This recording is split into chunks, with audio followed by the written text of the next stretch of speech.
Hello student, welcome back to the channel. आज हम continue करने वाले हैं एनसीईआरटी में जेनेटिक्स एंड इवोल्यूशन यूनिट चल रही थी, उसमें पार्ट फर्स्ट चैप्टर का पार्ट 2, जिसमें हम एनसीईआरटी के वो इंपॉर्टेंट लाइन का रिवीजन करते हैं जो प्रीवियस ईयर में आ चुकी हैं या नेक्स्ट एग्जाम में आने वाली हैं। So myself Yogendra MBBS in government medical college. चलिए स्टार्ट करते हैं। इसमें नेक्स्ट टॉपिक है पॉलीजेनिक इनहेरिटेंस। पॉलीजेनिक इनहेरिटेंस क्या होता है? पॉलीजेनिक क्या होता है? जनरली क्या होता है, सिंगल जीन एक एंजाइम प्रोड्यूस करता है और वो एक करेक्टर कंट्रोल करता है। लेकिन इन पॉलीजीन में in polygene many gene produce many enzyme and all enzyme control one character. This is called polygenic. तो पॉलीजेनिक इनहेरिटेंस में आपको दो एग्जांपल याद करना है, ह्यूमन हाइट और ह्यूमन स्किन कलर। तो इसमें जो एक पॉसिबल हाइट होती है, एक टॉल होता है और एक डॉर्फ होता है, इसके बीच में बहुत सारा वेरिएशन देखने को मिलता है। तो ये जो होता है ह्यूमन हाइट, ये बहुत सारे इसमें पॉसिबल हाइट्स होती हैं। Such traits are generally control by 3 मोन्स जीन। हम पहले पॉलीजेनिक की बात करते हैं। पॉलीजेनिक में 3 या 3 से ज़्यादा जीन मिलकर अगर किसी एक करेक्टर को कंट्रोल करे, इसको पॉलीजेनिक बोलते हैं। 3 or more gene and thus is called polygenic trait. Besides the involvement of multiple gene, polygenic inheritance also account for influence of environment। मतलब जीन के साथ साथ इसमें environment का भी बहुत सारा environment का भी इफेक्ट ऐड होता है। जैसे human skin colour is another classical example of polygenic inheritance. Human skin colour में जितने भी एलील होते हैं उनका इफेक्ट जो होता है एडिटिव होता है, और इसमें 3 जीन जो होते हैं वो स्किन कलर को कंट्रोल करते हैं, जिसमें जो capital A, capital B and capital C जितने डोमिनेंट एलील होते हैं वो डार्केस्ट कलर प्रोड्यूस करेंगे स्किन का, और जो भी रिसेसिव होंगे small a, small b, small c, ये लाइटेस्ट कलर प्रोड्यूस करेंगे स्किन का। तो ह्यूमन स्किन कलर में 3 जीन होते हैं, capital A, capital B, capital C, और इसमें 2 एलील हो जाएंगे, कैपिटल A और स्मॉल a वाला। तो ये हो गया पॉलीजेनिक, इसमें इतना इंपॉर्टेंट है। नेक्स्ट देखते हैं प्लियोट्रॉपी। पॉलीजेनिक में क्या था, एक जीन एक एंजाइम एक करेक्टर जनरली होता है। पॉलीजेनिक में बहुत सारे जीन मिलकर एक करेक्टर कंट्रोल कर रहे थे, लेकिन प्लियोट्रॉपी में एक जीन एक एंजाइम जो कि बहुत सारे करेक्टर कंट्रोल करेंगे। ये पॉलीजेनिक का थोड़ा सा इन्वर्स लग रहा है। पॉलीजेनिक बहुत सारे जीन एक करेक्टर कंट्रोल कर रहे थे, लेकिन प्लियोट्रॉपी में एक जीन बहुत सारे करेक्टर कंट्रोल करेगा। प्लियोट्रॉपी के एग्जाम्पल देख लेते हैं, starch synthesis in pea seed, phenylketonuria and sickle cell anaemia, ये प्लियोट्रॉपी का है। इसमें a single gene can exhibit multiple phenotypic expression, ये प्लियोट्रॉपी हो गया। नेक्स्ट इसमें जो डिजीज़ फिनाइल कीटोन्यूरिया है, इसमें मेटाबॉलिक पाथवे में डिफेक्ट आ जाता है। इसमें जो जीन रिस्पॉन्सिबल होता है phenyl alanine hydroxylase enzyme synthesis के लिए, उस जीन में म्यूटेशन हो जाता है। इसमें सिंगल जीन म्यूटेशन होता है, and due to this single gene mutation the phenotypic expression characterized by mental retardation and reduction in hair and skin pigmentation। तो ये प्लियोट्रॉपी था। नेक्स्ट हमारा टॉपिक है sex determination, and in this topic this one is important line. Henking 1891 इन्होंने देखा कि कुछ insect के स्पर्मेटोजेनेसिस में एक स्ट्रक्चर पाया जाता है जो कि 50% स्पर्म में प्रेजेंट है और 50% स्पर्म में एब्सेंट है। इस स्ट्रक्चर का नाम हैंकिंग ने एक्स बॉडी रखा, लेकिन इसका सिग्निफिकेंट ये एक्सप्लेन नहीं कर पाए। इसका फर्दर इन्वेस्टिगेशन किया गया कुछ अदर साइंटिस्ट के द्वारा, तो उन्होंने ये कंक्लूजन निकाला कि जो हैंकिंग ने एक्स बॉडी जिसको बोला था वो कुछ और नहीं, एक क्रोमोसोम होता है, और उस एक्स बॉडी का नाम बदल के एक्स क्रोमोसोम रखा गया। कुछ टाइम बाद ये भी ऑब्जर्व किया गया कि जो बहुत सारे इंसेक्ट हैं उसमें जो सेक्स डिटर्मिनेशन की मैकेनिज्म होती है वो एक्स ओ टाइप होती है। अब देखते हैं एक्स ओ टाइप क्या होता है। इसमें जितने भी एक्स होते हैं, all X bears and additional X chromosome beside autosome, मतलब ऑटोसोम के साथ साथ एक एक्स क्रोमोसोम होगा जितने भी एक्स हैं सब में। लेकिन इसके अदर हैंड जितने भी स्पर्म होंगे उसमें कुछ स्पर्म में एक्स क्रोमोसोम होगा और कुछ में एक्स क्रोमोसोम नहीं होगा। अब ऐसा एक जो स्पर्म ऐसे स्पर्म से फर्टिलाइज्ड हो जिसमें एक्स क्रोमोसोम है तो वो फीमेल बन जाएगा, और जो भी एक्स ऐसे स्पर्म के साथ फ्यूज़ हो जिसमें एक्स क्रोमोसोम नहीं है तो वो मेल बन जाएगा। तो इसमें क्वेश्चन पूछा गया है कि क्या मेल और फीमेल में क्रोमोसोम नंबर सेम होंगे, तो इसका आंसर हो जाएगा नहीं, क्रोमोसोम नंबर सेम नहीं होंगे। एक्स ओ टाइप सेक्स डिटर्मिनेशन में जो एग्जाम्पल हो जाएगा ग्रॉसहॉपर, जिसमें एक्स ओ टाइप सेक्स डिटर्मिनेशन पाया जाता है। अब इसका मतलब ये नहीं है कि सारे इंसेक्ट में एक्स ओ टाइप का ही पाया जाता है। नंबर ऑफ अदर इंसेक्ट ऐसे हैं जिसमें X Y type sex determination पाया जाता है। इसमें मैमल को भी इंक्लूड किया गया है, ह्यूमन को भी। तो देख लेते हैं, ये मैन हो गया जिसमें देखिए इधर मेन है जिसमें X Y type sex determination है, कुछ इंसेक्ट हैं जिसमें एक्स वाई टाइप, और ये बर्ड का देखना जिसमें जेड जेड और जेड डब्ल्यू टाइप होता है। जेड डब्ल्यू जो हेट्रोजाइगोसिटी होती है वो फीमेल में देखने को मिलती है और होमोजाइगोसिटी मेल में देखने को मिलती है। लेकिन इस केस में ऐसा नहीं है, होमोजाइगोसिटी फीमेल में देखने को मिल रही है लेकिन हेट्रोजाइगोसिटी मेल में देखने को मिल रही है। बर्ड के केस में इन्वर्स हो जाता है, याद रखना है। अब एक्स एक्स और एक्स वाई टाइप में जो मेल और फीमेल होते हैं उसमें सेम नंबर ऑफ ऑटोसोम्स होते हैं। जैसे फीमेल है उसमें autosome plus X X chromosome होंगे, लेकिन जो मेल है उसमें autosome plus X Y chromosome होंगे। इसका एग्जांपल पूछा जाता है ह्यूमन या ड्रोसोफिला, कई बार पूछा जा चुका है। इसमें मेल और फीमेल में मेल वाला जो है वो 2 टाइप के गैमेट प्रोड्यूस करता है, इसलिए मेल को हेट्रोगैमेटी बोलते हैं। और जो बर्ड है इसमें फीमेल हेट्रोगैमेटी होगी और मेल होमोगैमेट होगा। ये बर्ड के केस में फीमेल हेट्रोगैमेटी होती है। ठीक है। Sex determination in human being, जो ह्यूमन में सेक्स डिटर्मिनेशन होता है एक्स वाई टाइप होता है, जिसमें 23 पेयर जो क्रोमोसोम होते हैं उसमें 22 पेयर एग्जैक्टली सेम होते हैं बोथ मेल एंड फीमेल में। इसको ऑटोसोम बोलते हैं। चलिए नेक्स्ट पेज पे sex determination in honey bee, ये एक इम्पॉर्टेंट क्वेश्चन यहाँ से बनता है। हनी बी में जो सेक्स डिटर्मिनेशन होता है उसको हेप्लोडिप्लॉयड टाइप सेक्स डिटर्मिनेशन बोलते हैं। इसमें जो स्पर्म और एग के यूनियन से जो फर्टिलाइजेशन से जो बनते हैं उसको फीमेल बोलते हैं, फीमेल क्वीन और वर्कर होते हैं। लेकिन जो अनफर्टिलाइज एग से डेवलप होता है उसको मेल बोलते हैं। ये ड्रोन होता है, पार्थेनोजेनेसिस से बनता है। तो जो फीमेल हो गई ये डिप्लॉयड, इसमें 32 क्रोमोसोम होंगे, और जो मेल है हेप्लॉयड, इसमें 16 क्रोमोसोम होंगे, इसलिए इसको हेप्लोडिप्लॉयड टाइप बोलते हैं। मेल जो स्पर्म प्रोड्यूस करेगा वो माइटोसिस के थ्रू प्रोड्यूस करेगा क्योंकि ये हेप्लॉयड होता है। इसलिए हनी बी के लिए एक लाइन लिखी जाती है, they do not have father thus can not have son but they have grand father and have grand son. मतलब ये दादा पोते का रिलेशन होता है।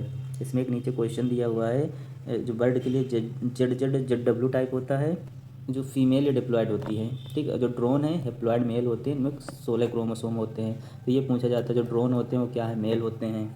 और ये लास्ट में कुछ इंपॉर्टेंट पॉइंट दिए हुए हैं, फीमेल गैमेट विदाउट फर्टिलाइजेशन के नए ऑर्गेनिज्म बना दे तो उसको पार्थेनोजेनेसिस बोलते हैं। Development of fruit without fertilization, इसको पार्थेनोकार्पिक फ्रूट बोलते हैं। इसका बनाना एग्जाम्पल होता है। Development of seed without fertilization apomixis बोलते हैं इसको। ठीक है, चलते हैं नेक्स्ट पेज पे। नेक्स्ट टॉपिक है हमारा म्यूटेशन। ये काफ़ी इंपॉर्टेंट है, यहाँ से काफ़ी क्वेश्चन बनते हैं। म्यूटेशन क्या होता है, result in alteration of DNA sequence. इसके वजह से किसी भी ऑर्गेनिज्म का जीनोटाइप और फिनोटाइप चेंज हो जाता है। म्यूटेशन के अलावा रिकॉम्बिनेशन भी ऐसा प्रोसेस है जिसमें डीएनए में वेरिएशन देखने को मिलता है। Alteration of chromosome result in abnormalities and aberration, या chromosomal aberration are commonly observe in cancerous cell. ये बहुत इंपॉर्टेंट है, कई बार पूछा जा चुका है कि कैंसरस सेल में क्या ऑब्जर्व होता है, क्रोमोसोमल एबरेशन हो जाएगा। Mutation also rise due to change in a single base pair of DNA, इसको हम लोग बोलते हैं पॉइंट म्यूटेशन। जब भी सिंगल बेस पेयर में चेंज होगा या एक पॉइंट पे चेंज होगा इसको पॉइंट म्यूटेशन बोलते हैं। ये सिकल सेल एनीमिया के क्लासिकल एग्जाम्पल है। लेकिन इसमें deletion and insertion of base pair of DNA cause frame shift mutation. जब किसी भी जैसे डीएनए की सीक्वेंसिंग होती है वो कॉन्टिन्यूअस फैशन में होती है। जब भी कोई भी बेस पेयर हम ऐड कर देंगे या हटा देंगे, वहाँ से डिलीट कर देंगे, तो पूरा का पूरा बेस पेयर शिफ्ट हो जाएगा, तो इसको फ्रेम शिफ्ट म्यूटेशन बोलते हैं। तो ये म्यूटेशन कॉज करने वाले जितने भी केमिकल होते हैं उनको म्यूटाजन बोलते हैं। इसका एग्जांपल एक है यूवी रेडिएशन, जो कि म्यूटेशन कॉज करता है ऑर्गेनिज्म में। ये इधर कुछ सिंबल दिए हुए हैं जो एग्ज़ाम में पूछे जाते हैं। ये सिंबल मेल का हो गया, ये अगर सर्कुलर है फीमेल का हो गया, अगर इस टाइप का बना हुआ है तो अनस्पेसिफिक सेक्स का हो गया, अनस्पेसिफाइड सेक्स का हो गया। अब अगर इस तरह दिए हुए हैं, ये तीनों कलर कर दिए गए हैं, तो ये अफेक्टेड इंडिविजुअल हो जाएंगे। अगर इन दोनों के बीच एक लाइन खींच दी गई है तो क्या हो जाएगी, मीटिंग हो जाएगी, मीटिंग को रिप्रेजेंट करता है। अगर इन दोनों के बीच में डबल लाइनें दिख रही हैं तो ये मीटिंग बिटवीन रिलेटिव या कंजनेसियस मीटिंग के नाम से जाना जाएगा। ये इधर जो ऊपर दिए हुए हैं ये पेरेंट बताएंगे, और नीचे जो दिया हुआ है ये इसके जो प्रोजनी है ये रिप्रेजेंट करेंगे। इसमें जो सबसे लेफ्ट वाला होता है वो फर्स्ट चाइल्ड होता है, और जो राइट साइड में दिखेगा वो सेकंड चाइल्ड को रिप्रेजेंट करेगा। ये नीचे जो इंडिविजुअल दिया गया है इसका जो चाइल्ड है वो अफेक्टेड है किसी भी डिजीज़ से। इसमें जो नीचे कौन सा मेल चाइल्ड है लेकिन अफेक्टेड है, और ये जो नीचे दिया हुआ है 5 अनअफेक्टेड ऑफ स्प्रिंग दिए हुए हैं। अगर इसी में जो ये नीचे बना हुआ है अगर इसको हम कलर कर दें, अगर इसको हम कलर कर दें और इसमें 5 लिख दें तो क्या हो जाएगा, 5 अनअफेक्टेड जो ऑफ स्प्रिंग है, यहाँ पे हो जाएगा 5 अफेक्टेड ऑफ स्प्रिंग। अगर इसमें ऐसे ही बना के कलर करके पूछ लिया गया तो ये अफेक्टेड ऑफ स्प्रिंग हो जाएंगे। अब नेक्स्ट टॉपिक है जेनेटिक डिसऑर्डर। इसमें सबसे पहला पेडिग्री एनालिसिस। पेडिग्री एनालिसिस क्या होता है, it is the study of a family history about inheritance of a particular trait provided at alternatives such an analysis of traits in a several organism of a family is called pedigree analysis. Next है Mendelian disorder. इसमें जो broadly जितने genetic disorder हैं उनको दो category में divide किया गया है। एक है मेंडेलियन डिसऑर्डर, दूसरा क्रोमोसोमल डिसऑर्डर। जो मेंडेलियन डिसऑर्डर है mainly determined by alteration and mutation in the single gene. इसमें सिंगल जीन में जो म्यूटेशन होता है उसको मेंडेलियन डिसऑर्डर बोलते हैं। सिंगल को हम लोग क्या लिख सकते हैं, मोनो लिख सकते हैं। मोनो मतलब होता है सिंगल, तो एम मतलब मोनो, मोनो मतलब सिंगल, और एम मतलब मेंडेलियन डिसऑर्डर। ठीक है। Most common and prevalent Mendelian disorder जैसे haemophilia, cystic fibrosis, sickle cell anaemia, colour blindness, phenylketonuria and thalassaemia हो जाएगा। अब कुछ ऐसे डिसऑर्डर होते हैं जो एक्स क्रोमोसोम के साथ लिंक होते हैं, उनको एक्स लिंक्ड डिसऑर्डर बोलते हैं। ये डिसऑर्डर फीमेल कैरियर फीमेल है और मेल प्रोजनी में ट्रांसफ़र होते हैं, carrier female to male progeny. ये वाले याद करने का आगे हम आपको निमोनिक बताएंगे। अब दो एग्जाम्पल दिए हुए हैं पेडिग्री एनालिसिस के। इसमें एक अच्छी बात यह है कि दोनों ऑटोसोमल की दी हुई हैं, कोई एक्स लिंक की नहीं दी हुई, तो एनसीईआरटी में जितना लिखा है उतना ही पढ़ेंगे। अब डोमिनेंट और रिसेसिव कैसे देखोगे, अगर हर जनरेशन में डिजीज़ देखने को मिले, देखो ये पेरेंट है और सीधा ये प्रोजनी में देखने को मिल रहा है, तो इसको हम डोमिनेंट बोलेंगे। और इसमें देखो यहाँ पे इस वाले जो ऑफ स्प्रिंग के पेरेंट है इसमें डिजीज़ देखने को नहीं मिल रही है, सीधा हमको प्रोजनी में देखने को मिल रही है, तो ये रिसेसिव हो जाएगा। अगर सक्सेसिव में देखने को मिले, पेरेंट में भी हो और ऑफ स्प्रिंग में भी हो, अगर पेरेंट में नहीं है तो ऑफ स्प्रिंग में भी नहीं देखने को मिल रही है। अगर यहाँ पे देखो इस वाले केस में देख लो, यहाँ पे पेरेंट में नहीं है लेकिन ऑफ स्प्रिंग में देखने को मिल रही है। अगर पेरेंट और ऑफ स्प्रिंग दोनों में है तो उसको डोमिनेंट बोलेंगे। अगर पेरेंट में नहीं है, ऑफ स्प्रिंग में आ गई, या फिर पेरेंट में है और ऑफ स्प्रिंग में नहीं आई है, तो इसको हम रिसेसिव बोल देंगे। तो डोमिनेंट का एग्जांपल एक याद करना है मायोटोनिक डिस्ट्रॉफी, और रिसेसिव में ऑटोसोमल रिसेसिव में दो याद करना, सिकल सेल एनीमिया, फेनाइलक्यूटोन्यूरिया। ठीक है। नेक्स्ट है कलर ब्लाइंडनेस। कलर ब्लाइंडनेस में जो जीन होता है वो एक्स क्रोमोसोम पे पाया जाता है और इसमें म्यूटेशन हो जाता है। कुछ जो एक्स क्रोमोसोम की कुछ सर्टेन जीन है उसमें म्यूटेशन होने की वजह से जो रेड और ग्रीन कोन सेल होती हैं आई में, उसमें डिफेक्ट आ जाता है, जिसकी वजह से ये रेड और ग्रीन कलर में डिस्क्रिमिनेट नहीं कर पाता।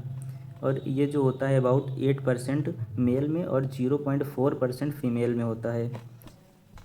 और इसको देखते हैं इशिहारा चार्ट से। इसका जो कंफर्म करने के लिए, जो डायग्नोस करने के लिए चार्ट होता है उसको इशिहारा चार्ट बोलते हैं। अब ये एक्स लिंक जितने भी रिसेसिव हैं उनको कैसे याद करोगे, हेमा करीना एक्स हैं, इसको कर दो हीमोफीलिया, कलर ब्लाइंडनेस, ये दोनों एक्स लिंक रिसेसिव हैं। और जो मेंडेलियन डिसऑर्डर होता है उसको याद करने के लिए मैथ टीचर केमिस्ट्री से परेशान है, इसे याद कर सकते हो। मैथ से हो जाएगा मेंडेलियन डिसऑर्डर, टीचर से हो जाएगा थैलासीमिया, सी से हो जाएगा colour blindness and cystic fibrosis and sickle cell anaemia भी याद कर सकते हो यहाँ से।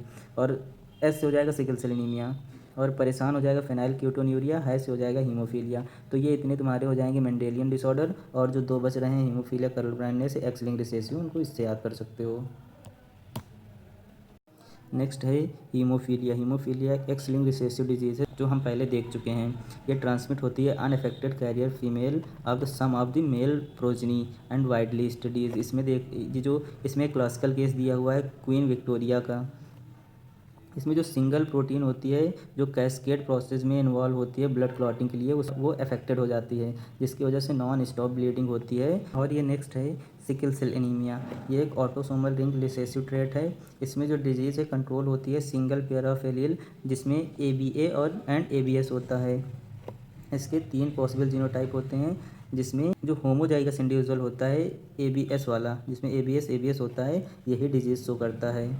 इसमें जो हेट्रोजाइगस इंडिविजुअल होता है ABS वाला, ये अनअफेक्टेड होता है लेकिन ये कैरियर होता है। इसमें 50% प्रोबेबिलिटी होती है ट्रांसमिशन की, म्यूटेशन जीन की ट्रांसमिशन की।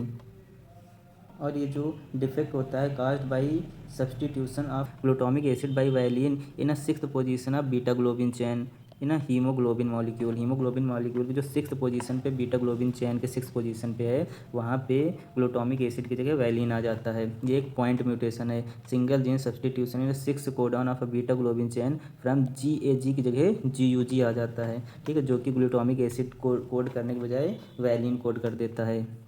इसमें जो RBC है ये बाई कॉन्केव डिस्क शेप जो RBC होती है, इसमें इलांगेटेड सिकल लाइक स्ट्रक्चर बना लेती है। ठीक है, इसका ये फिगर दिया हुआ है, देखो जो नॉर्मल हीमोग्लोबिन जीन होता है GAG होता है, और ये ग्लूटामिक एसिड को कोड करता है। ग्लूटामिक एसिड का जीन क्या होता है GAG, और ये बन क्या जाता है वैलिन GUG, तो GAG से GUG बन जाता है। जो सिकल सेल वाला होता है यहाँ पे ये GUG आ जाता है GAG की जगह। ठीक है, जो mRNA होता है वहाँ पे GAG की जगह GUG आ जाता है। तो ये ग्लूटामिक एसिड को कोड कर रहा था और यहाँ पे वायलिन कोड करने लगेगा। नेक्स्ट देखते हैं phenylketonuria. Phenylketonuria is a inborn error of metabolism. It is autosomal recessive traits. इसमें क्या होता है, जो फेनाइल एलेनिन होता है ये एक enzyme phenyl alanine hydroxylase enzyme की प्रेजेंस में टायरोसिन में कन्वर्ट हो जाता है। लेकिन इस डिजीज़ में जो इंडिविजुअल होता है वो इस एंजाइम उसके अंदर ये एंजाइम नहीं पाया जाता है, जिसकी वजह से जो फेनाइल एलेनिन है ये एक्यूमुलेट हो जाता है और ये कन्वर्ट हो जाता है phenyl pyruvic acid and other derivative में। फिर ये जो फेनाइल पायरुविक एसिड है ये जाके ब्रेन में एक्यूमुलेट हो जाता है, जिसकी वजह से मेंटल रिटार्डेशन हो जाता है पेशेंट में, और ये कुछ टाइम बाद यूरिन के थ्रू एक्सक्रिएट भी होने लगता है, क्योंकि इसका किडनी में बहुत ही पुअर एब्जॉर्बिशन होता है। नेक्स्ट है थैलासीमिया।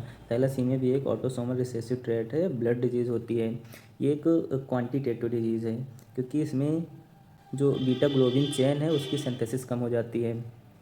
यहाँ पे आइदर म्यूटेशन और deletion which is ultimately result to reduce the rate of synthesis of one of the globin chain, या तो अल्फ़ा या बीटा। अगर अल्फ़ा ग्लोबिन चेन की सिंथेसिस रुक रही है तो उसे अल्फ़ा थैलेसीमिया बोलेंगे, और अगर बीटा ग्लोबिन चेन की सिंथेसिस में जो डिफेक्ट आ रहा है तो उसको बीटा थैलेसीमिया बोलेंगे, जिसकी वजह से जो हीमोग्लोबिन होता है उसका एबनॉर्मल फॉर्मेशन होने लगता है, जो कि बाद में एनीमिया कॉज करता है। करेक्ट, जो एनीमिया होता है वो थैलेसीमिया की करेक्टरिस्टिक डिजीज़ होती है। ठीक है, alpha thalassaemia production of alpha globin chain is affected, while beta thalassaemia production of beta globin chain is affected. Alpha thalassaemia is controlled by two closely linked gene HbA1 and HbA2 on a chromosome number 16, and beta thalassemia is controlled by a single gene HBB and is a chromosome number 11। देखो single gene है तो इसमें 11 आ रहा है, chromosome number 11, लेकिन जो इसमें है दो क्लोजली लिंक जीन होती हैं तो दो क्रोमोसोम अलग, एक ही नहीं आएगा, 1 and 6 दोनों अलग अलग आएंगे। तो इसमें HbA1 HbA2 एंड इसमें HBB and chromosome number 11। Next ये वाली लाइन एक इम्पॉर्टेंट है, जिसमें थैलासीमिया और सिकल सेल एनीमिया में डिफरेंस पूछा जाता है। तो जो पहले वाली मतलब जो थैलासीमिया है ये क्वांटिटेटिव प्रॉब्लम है, जिसमें सिंथेसिस जो ग्लोबिन चैन की अल्फा और बीटा ग्लोबिन चैन उसकी सिंथेसिस कम हो जाती है। लेकिन जो बाद वाला है वो क्वालिटेटिव प्रॉब्लम है, इसमें इनकरेक्ट जो ग्लोबिन चैन होती है उसका फॉर्मेशन हो जाता है, जैसे GAG की जगह GUG बन जाता है। तो पहली वाली क्वांटिटेटिव जिसमें क्वांटिटी कम हो जाती है, दूसरी वाली क्वालिटेटिव जिसमें क्वालिटी ख़राब हो जाती है। तो इन दोनों में डिफरेंस ही हो गया। ये इधर शॉर्ट में दिया हुआ है, जो अल्फा थैलेसीमिया होता है टू क्लोजली लिंक जीन होते हैं, इसे अल्फा HbA1 HbA2 ये क्रोमोसोम नंबर 16 पे होगा, और थैलासीमिया एक कौन सी क्वांटिटेटिव प्रॉब्लम, लेकिन सिकल सेल एनीमिया एक क्वालिटेटिव प्रॉब्लम है। Beta thalassaemia single gene HBB chromosome number 11। Next topic है क्रोमोसोमल डिसऑर्डर। अभी हमने मेंडेलियन डिसऑर्डर पढ़ा था, नेक्स्ट टॉपिक हमारा आ गया क्रोमोसोमल डिसऑर्डर। क्रोमोसोमल डिसऑर्डर क्या होता है, या तो क्रोमोसोम का नंबर बढ़ जाए नॉर्मल से या घट जाए, या उस क्रोमोसोम का एबनॉर्मल अरेंजमेंट हो जाए किसी एक या एक से ज़्यादा क्रोमोसोम का। तो chromosomal disorder is on other hand is a cause due to absence और excess or abnormal arrangement of one or more chromosome, failure in a segregation of a chromatids during cell division, a cycle result in a gain and loss of a chromosome, it is called aneuploidy।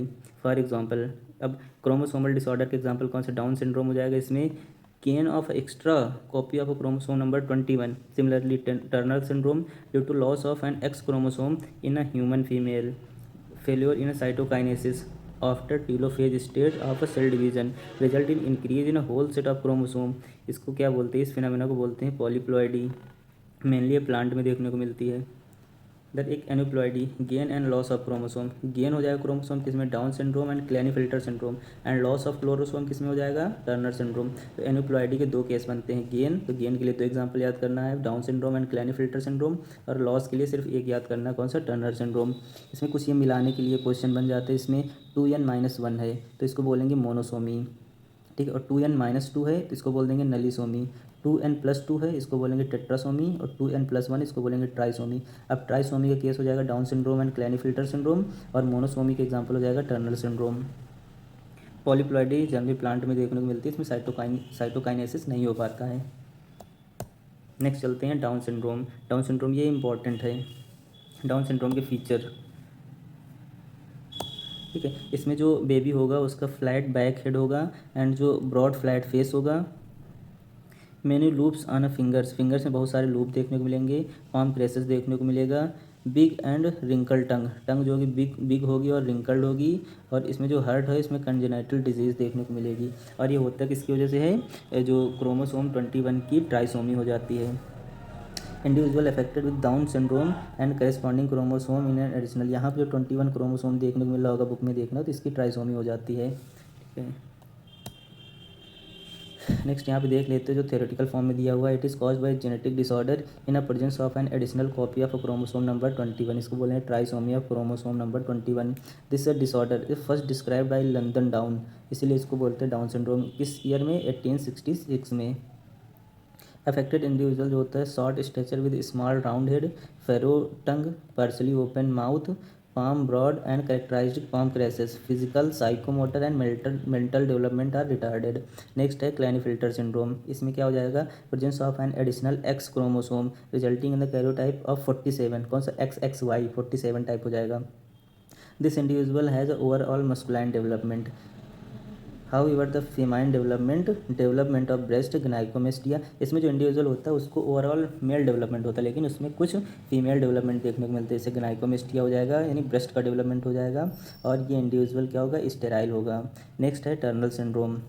Tunnel syndrome में क्या होगा? इसमें जो chromosome है, x chromosome है, वो absent हो जाएगा, जिसकी वजह से 45 विद XO टाइप क्रोमोसोम हो जाएगा। इसमें जो फीमेल होती है वो स्टेराइल हो जाएगी, ओवरी इसकी रूडिमेंट्री हो जाएगी, एंड इसका जो और इसके अंदर जितने भी सेकेंडरी सेक्सुअल कैरेक्टर होते हैं वो प्रॉपरली नहीं सीन होंगे। तो ये जो टर्नल सिंड्रोम और क्लैनीफिल्टर सिंड्रोम है, दोनों जो भी पेशेंट होंगे वो क्या होंगे? स्टेराइल होंगे। ठीक है, इधर देख लेते हैं, इसमें जो पहला दिया हुआ है मेल, इसमें गनाइकोमेस्टिया देखने को मिल रही है, तो ये क्या है? क्लैनीफिल्टर सिंड्रोम है। दूसरा वाला कौन सा है? ये टर्नल सिंड्रोम का केस दिया हुआ है। ठीक है, तो पहला क्लैनीफिल्टर सिंड्रोम है, सेकंड वाला टर्नर सिंड्रोम है। तो ये हमारा पूरा टॉपिक है जो जेनेटिक्स का फर्स्ट चैप्टर है। तो बताइए हमारा चैप्टर ये पढ़ाने का तरीका कैसा लगा? अगर अच्छा लगा हो तो वीडियो को लाइक, शेयर एंड सब्सक्राइब ज़रूर करें। Thank you, best of luck for NEET 2026। Thank you.